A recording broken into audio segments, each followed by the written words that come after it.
Bumubuhos ang ulan na parang mga luhang walang katapusan mula sa langit ng Maynila, sa loob ng isang itim na SUV na hindi tinatablan ng bagyo. Napahinto sa trapiko si Manny Pacquiao. Ang mundo sa labas ay malabo at magulo. Ngunit sa gitna ng lahat, isang imahe ang tumago sa salamin at dumiretso sa kanyang puso. Isang batang lalaki, mga 10 taong gulang, basang-basa, nakatayo sa gitna ng kalsada. Hindi siya namamalimos. Hindi siya nagbebenta ng sampagita. Siya ay nakapikit. Ang mukha ay nakatingala sa langit. At buong puso siyang kumakanta ng isang malungkot na oyayi habang ang mundo sa paligid niya ay nagwawala. Bawat nota ng kanyang munting boses ay isang sigaw ng pag-asa na pilit lumalaban sa dagundong ng kulog. Ang EDSA ay isang ilog ng mga pulang ilaw. Ang bawat patak ng ulan na humahampas sa windshield ng mamahaling sasakyan ni Manny Pacquiao ay parang isang maliit na paalala ng kaguluhang nagaganap sa labas.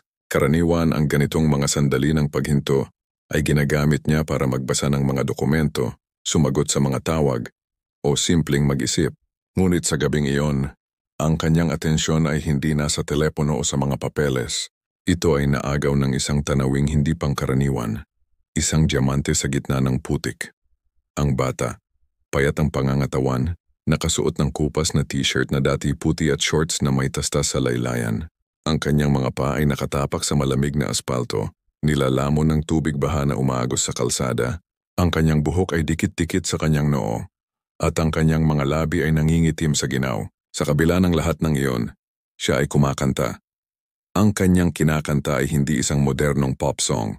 Ito ay isang kantang pamilyar kay Manny, isang kantang nagbabalik sa kanyang pagkabata sa Bukidnon, sa ugoy ng duyan. Isang oyayin ng pagmamahal ng isang ina, isang awit ng pananabik at kaligtasan. Ngunit sa boses ng batang ito, ang kanta ay may ibang kahulugan. Hindi ito oyayin na pampatulog, ito ay isang dasal na panggising. Bawat salita ay binibigkas ng may bigat. Bawat nota ay puno ng isang damdaming napakalalim para sa isang batang tulad niya. Boss, mukhang hindi aalis ang bata. Delikado, sabi ni Ben. Ang kanyang driver at security na napansin ang tingin ng senador. Gusto niyo po bang paalisin natin? Umiling si Manny. Huwag, hinto mo muna. Ang mga sasakyan sa likod nila ay nagsimulang bumusina, ngunit hindi ito inalintana ni Manny. May kung anong hiwaga sa batang iyon na pumipigil sa kanya na umalis. Nakikita niya sa bata hindi ang kahirapan, kundi ang isang uri ng katatagan na bihira niyang makita kahit sa loob ng boxing ring.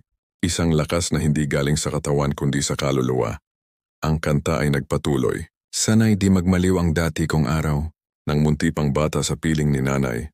Sa bawat salita, tila may mga aninong gumagalaw sa isipan ni Manny. Ang mga alaala ng gutom, ng kawalan ng katiyakan, ng mga gabing tanging panalangin ang kanilang kayakap. Nakita niya ang kanyang sarili sa batang iyon, ang batang si Emmanuel na handang gawin ang lahat para sa kanyang pamilya.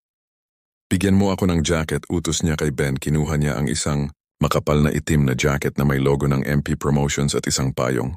Bago pa man makapag-reek si Ben, binuksan na ni Manny ang pinto ng sasakyan. Ang ingay at lamig ng bagyo ay biglang pumasok, isang malupit na paalala ng realidad. Senator, delikado po, sigaw ni Ben, ngunit si Manny ay naglakad na. O ang mga busina ay napalitan ng mga bulungan at pagtataka mula sa mga katabing sasakyan. Si Pacman ba yun? Maingat siyang lumapit sa bata. Ang bata na nakapikit pa rin ay hindi siya napansin. Nang nasa tabi na niya ito, binuksan ni Manny ang payong at itinapat sa ibabaw ng ulo ng bata.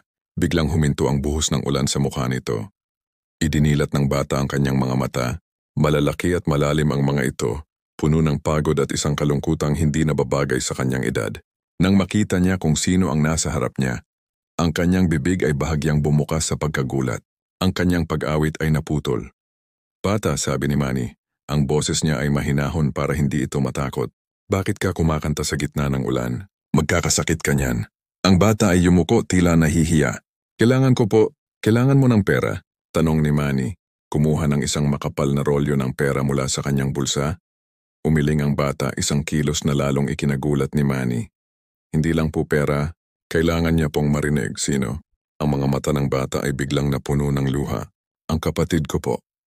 Bago pa man makapagtanong muli si Manny, ang katawan ng bata ay biglang nanghina. Ang kanyang mga mata ay pumikit at siya ay bumagsak. Mabilis siyang nasalo ni Manny. Bago pa man siya tumama sa basang kalsada, ang katawan ng bata ay nagniningas sa lagnat. Hawak ni Manny ang walang malay na bata sa kanyang mga bisig. Ang jacket ay basa na rin. Ang rolyo ng pera ay nasa kanyang kamay pa rin. Ngunit ngayon alam niyang hindi iyon ang kailangan. Ang misteryo ay mas malalim. Ang pangangailangan ay mas matindi. Sa gitna ng bumubuhos na ulan at umuugong na trapiko, isang bagong laban ang biglang inilatag sa harap ng People's Champ.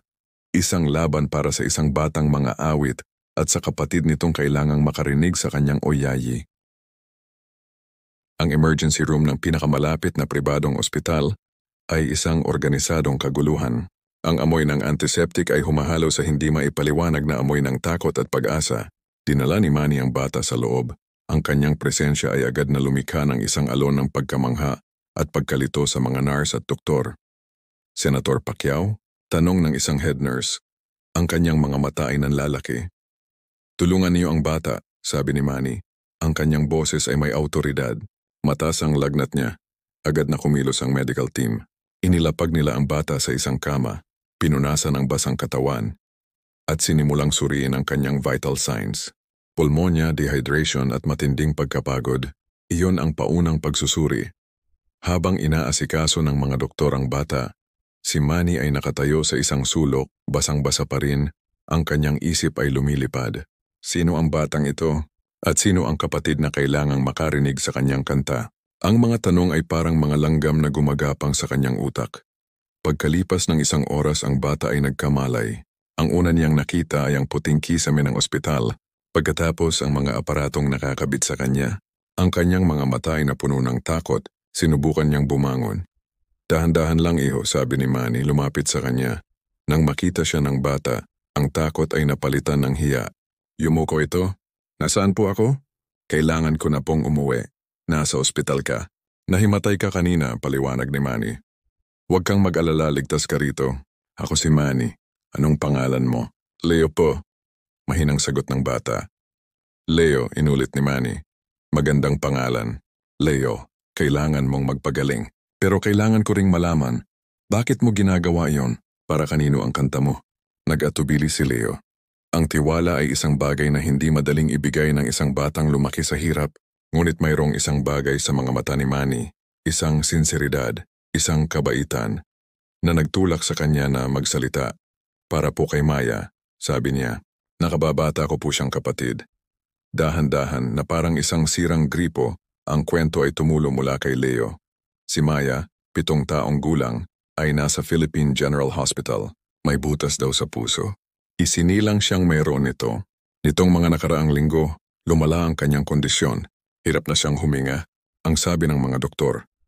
Kailangan niya ng operasyon sa lalong madaling panahon. Isang operasyon na hindi kayang gawin sa PGH dahil sa kakulangan ng gamit at masyadong mahabang pila. Ang kanilang ama ay matagal na silang iniwan.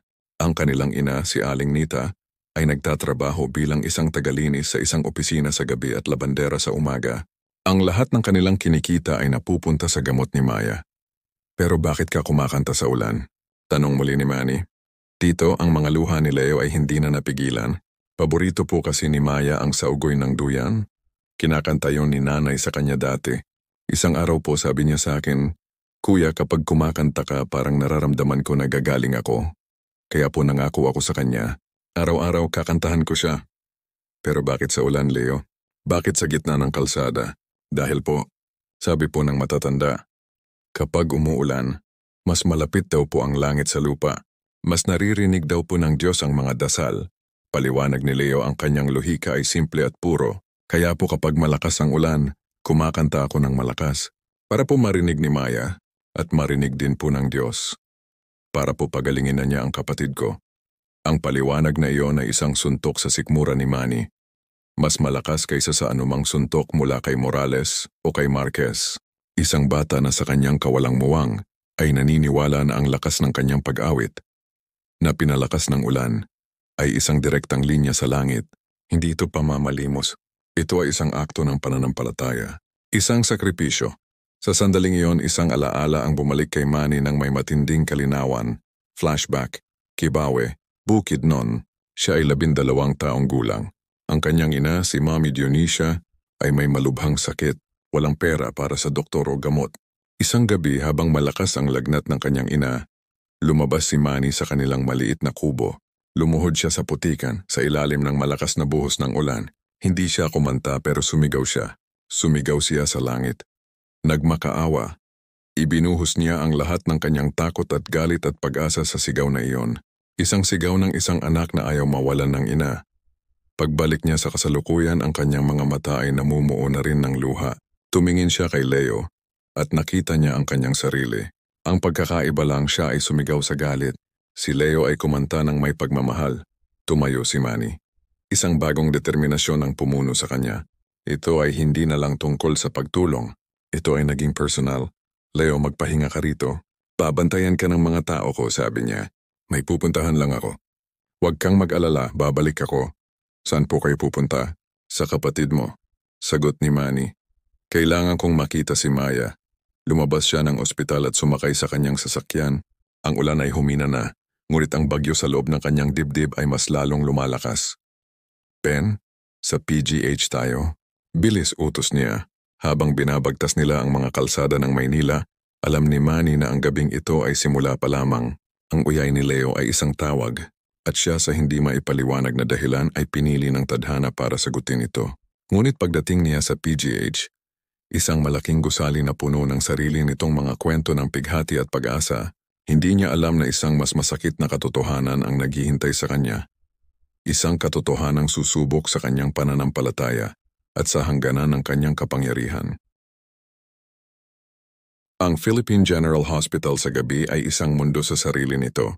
Ang mga pasilyo ay masikip, puno ng mga pamilyang natutulog sa mga karton. Ang hangin ay mabigat sa amoy ng sakit at murang disinfectant. Ito ay isang monumento ng katatagan ng mga Pilipino at isang malupit na salamin ng mga pagkukulang ng sistema. Para kay Manny Pacquiao, nasanay sa mga malinis at tahimik na pribadong ospital, ang pagpasok dito ay isang sampal ng katotohanan. Kasama ang dalawa niyang alalay, tahimik siyang naglakad. Ang kanyang baseball cap ay nakababa para hindi makatawag ng pansin. Ngunit ang kanyang presensya ay hindi maitatago. Ang mga tao ay napapatingin, nagbubulungan. Si Manny! Anong ginagawa niya rito? Tinanong niya ang isang nurse kung saan ang pediatric cardiology ward. Itinuro siya sa isang seksyon na mas siksikan pa. Doon sa isang maliit na kapilya sa gilid ng ward, nakita niya ang isang babae. Nakaluhod ang kanyang mga balikat ay nanginginig sa tahimik na pag-iyak. Siya si Aling Nita, ina ni Leo at Maya. Dahan-dahang lumapit si Manny. Hinintay niyang matapos itong magdasal. Nang tumayo ang babae at pinunasan ang kanyang mga luha, doon lang siya nagsalita, "Ginang." Lumingon si Aling Nita. Ang kanyang mukha ay puno ng pagod. Ang kanyang mga mata ay namumugto. Nang makilala niya kung sino ang nasa harap niya, isang halo ng gulat at pagkalito ang gumuhit sa kanyang mukha. Si Senator Pacquiao? Ako nga po. Pasensya na po sa abala, sabi ni Manny. Nandito po ako dahil sa anak ninyong si Leo. Ang pagkalito ni Aling Nita ay napalitan ng takot. Si Leo? Anong nangyari sa anak ko? Kanina ko pa po siya hindi nakikita. Huwag po kayong mag-alala. Ligtas po siya.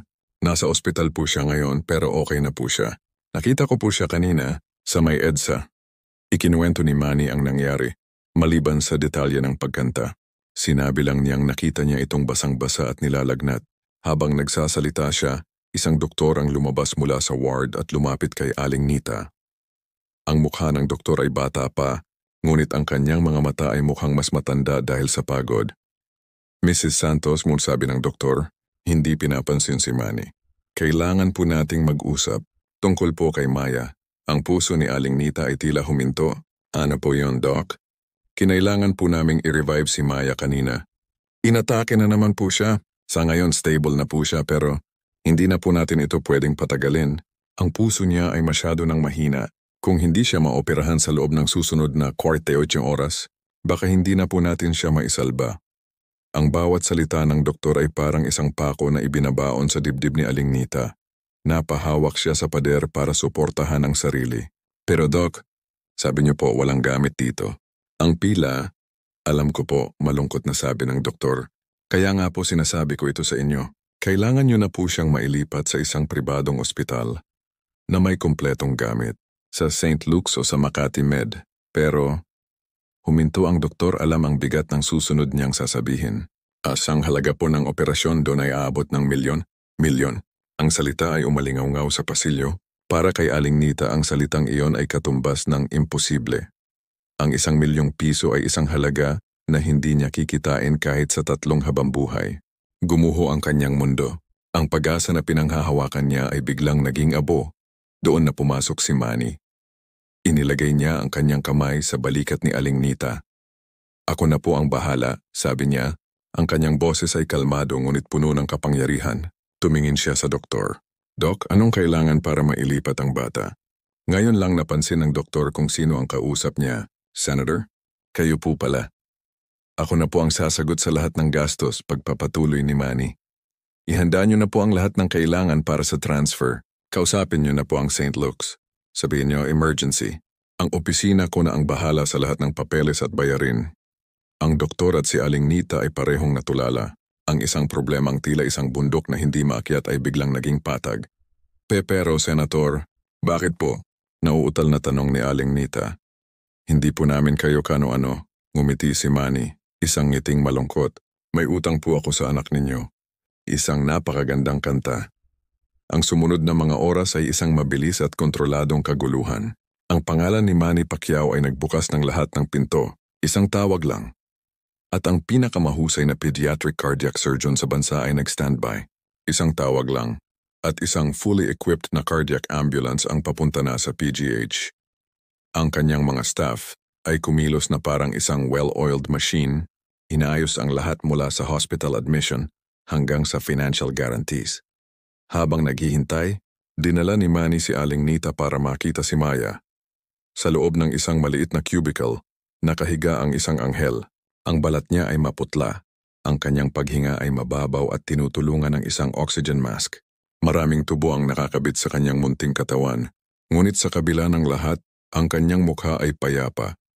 Hinaplos ni Aling Nita ang buhok ng kanyang anak. "Maya, Ana, lumaban ka ha? Parating na ang tulong." Nang dumating ang ambulance team, si Manny mismo ang tumulong sa paglipat kay Maya sa stretcher. Sa bawat galaw nararamdaman niya ang bigat ng responsibilidad. Ang buhay ng batang ito ay nasa kanyang mga kamay na ngayon. Habang tinatahak ng ambulansya ang mga natutulog na kalsada ng Maynila, ang tunog ng sirena ay isang hudyat ng pag-asa at pagmamadali. Nasa loob si Aling Nita, kasama ang mga doktor. Si Manny ay nakasunod sa kanyang sasakyan.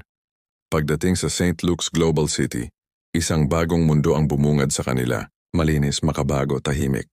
Isang team ng mga espesyalista ang naghihintay. Agad na dinala si Maya sa cardiac ICU. Ang head surgeon, si Dr. Antonio De Leon, isang kilalang doktor na may mga kamay na sinasabing pinagpala, ang sumalubong kay Manny. "Senator, nagagalak akong makilala ka kahit sa ganitong sitwasyon," sabi ni Dr. De Leon.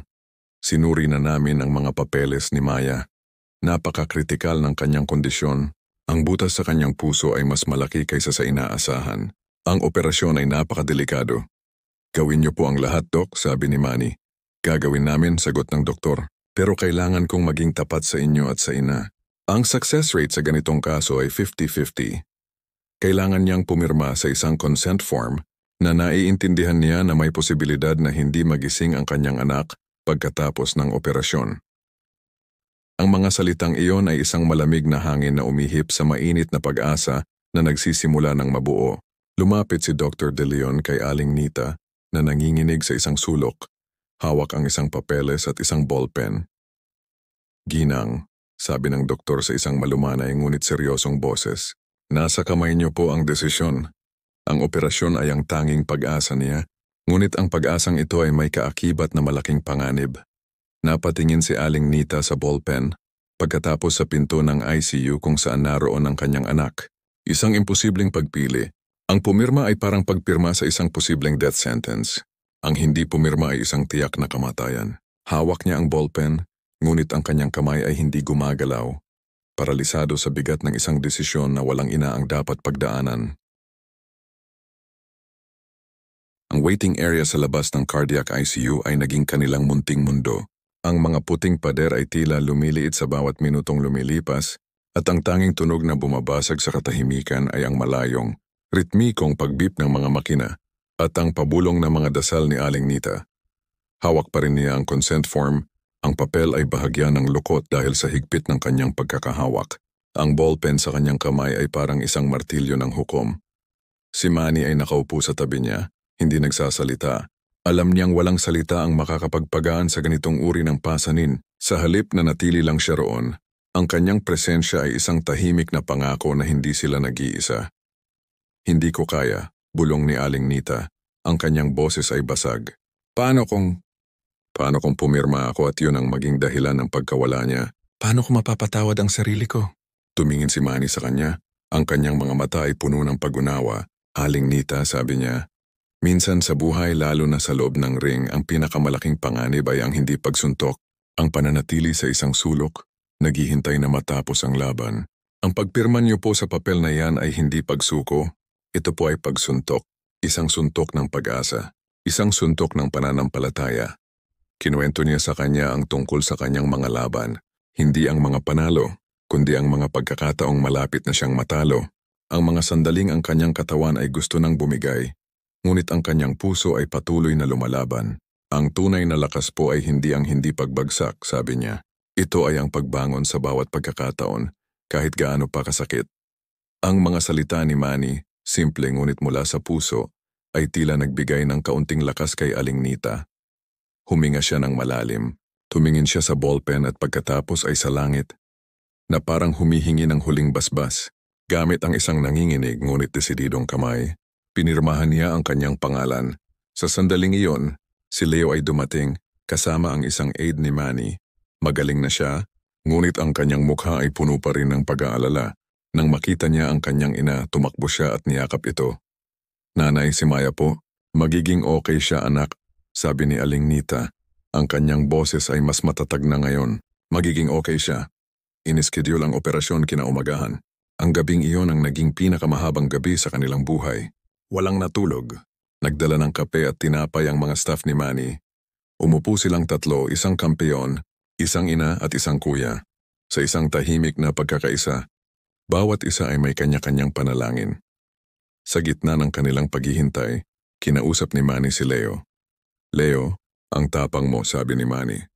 Ang ginawa mo kanina ang pagkanta sa ulan, iyon ang isa sa pinakamatapang na bagay na nakita ko. Yumuko si Leo.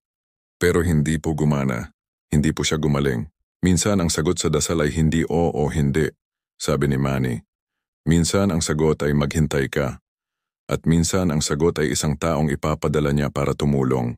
Ang kanta mo, narinig yon. Narinig ko. At iyon ang dahilan kung bakit tayo nandito ngayon. Kaya gumana yon, Leo, sa paraang hindi mo inaasahan. Ang mga salitang iyon ay nagbigay ng kaunting liwanag sa batang puso ni Leo.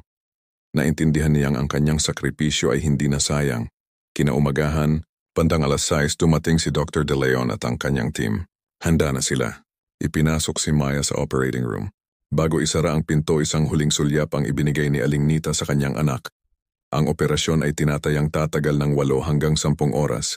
Ang paghihintay ay isang uri ng pagpapahirap. Bawat tiktak ng orasan sa pader ay parang isang suntok. Nagdasal sila ng rosaryo. Nagbasa ng Biblia si Manny. Nagkwentuhan sila para lang maibsan ang tensyon. Ngunit ang kanilang mga mata ay laging bumabalik sa isang pulang ilaw sa itaas ng pinto ng operating room.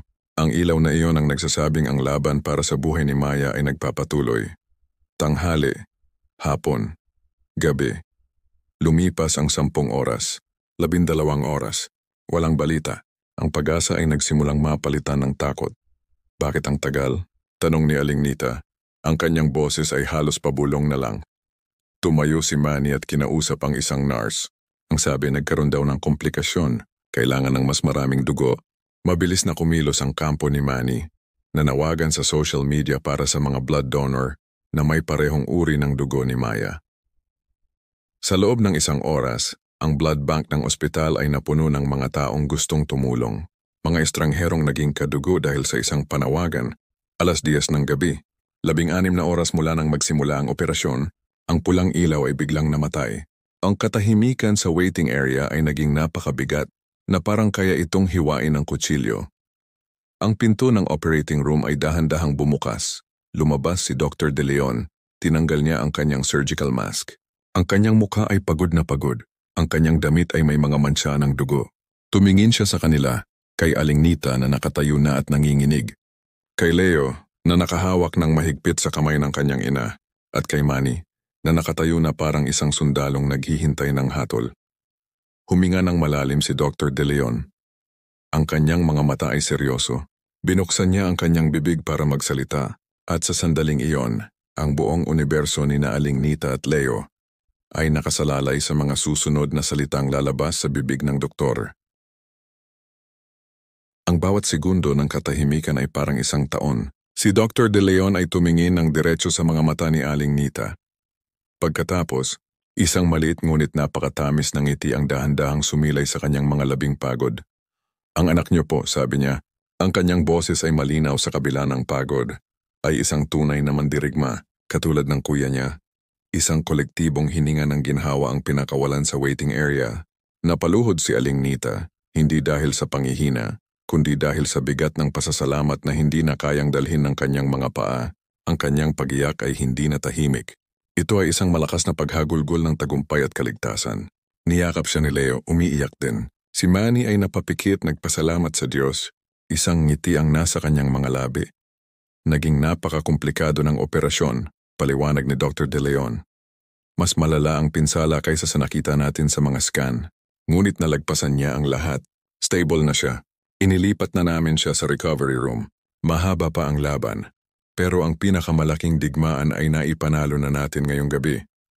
Ang sumunod na mga araw ay isang malabong panaginip ng paggaling. Si Maya ay nanatili sa ICU ng ilang araw pa, bago inilipat sa isang pribadong silid.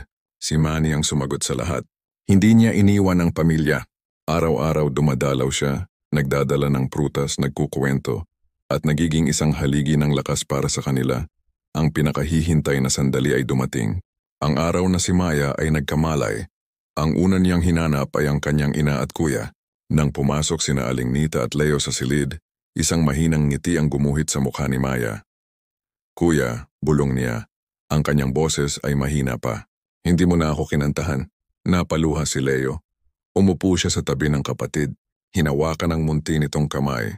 At doon sa loob ng malinis at tahimik na silid ng ospital, buong puso niyang kinanta ang saugoy ng duyan. Ngunit ngayon, iba na ang tunog nito. Wala na ang desperasyon. Wala na ang kalungkutan. Ang naroon na lang ay purong pagmamahal, pasasalamat, at ang matamis na himig ng isang panalong oyayi. Mula sa bahagyang nakabukas na pinto, pinanood ni Manny ang tagpo. Hindi siya pumasok. Ayaw niyang sirain ang sagradong sandali. Sa panonood sa magkapatid, naramdaman niya ang isang uri ng kapayapaan na hindi kayang bilhin ng pera o ibigay ng katanyagan. Ang tagumpay na ito ay mas matamis kaysa sa anumang panalo sa Las Vegas. Nang tuluyang gumaling si Maya at nakalabas na ng ospital, hindi doon natapos ang tulong ni Manny. Alam niyang ang pagpapagaling sa katawan ay isang bagay, ngunit ang pagpapagaling sa isang nasirang buhay ay iba. Inalok niya si Aling Nita ng isang matatag na trabaho bilang isang supervisor sa isa sa kanyang mga negosyo. Isang trabahong may disenteng sahod at mga benepisyo. Kumuha siya ng isang maliit ngunit maayos na apartment para sa kanila.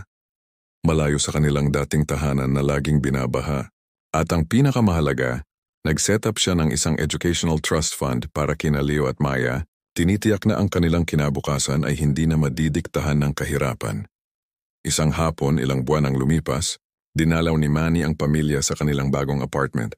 Maaliwalas, malinis, puno ng tawanan. Naghahanda sila ng merienda. Nagkataon nagsimulang umulan sa labas. Ngunit ngayon ang ulan ay hindi na isang simbolo ng kalungkutan. Ito ay isang banayad na ambong, nagdudulot ng lamig at ginhawa. Tumingin si Leo sa bintana at pagkatapos ay kay Manny. Ngumiti siya. Hindi ko na po kailangang kumanta sa ulan. Hindi na, sagot ni Manny. Pero huwag mong kalimutang kumanta. Ang boses mo ay isang regalo. Gamitin mo ito para magbigay ng saya sa iba. Bago umalis, may isang huling regalo si Manny para kay Leo. Isang maliit na acoustic guitar. Nang gabing iyon, habang pabalik sa kanyang sariling tahanan, muling dumaan si Manny sa EDSA. Hindi na umuulan. Ang mga ilaw ng syudad ay kumikinang na parang mga bituin. Naalala niya ang imahe ng isang batang kumakanta sa gitna ng bagyo. Ang kwento ay hindi pala tungkol sa isang kampeon na nagligtas sa isang bata. Ito ay tungkol sa isang bata na, sa pamamagitan ng kanyang dalisay na pagmamahal at pananampalataya, ay nagpaalala sa isang kampeon kung ano ang tunay na pinaglalabanan sa buhay. Hindi mga titulo, hindi pera, kundi ang mga simpleng sandali ng kabutihan na umaalingaw-ngaw sa kawalang hanggan, tulad ng isang matamis na oyayi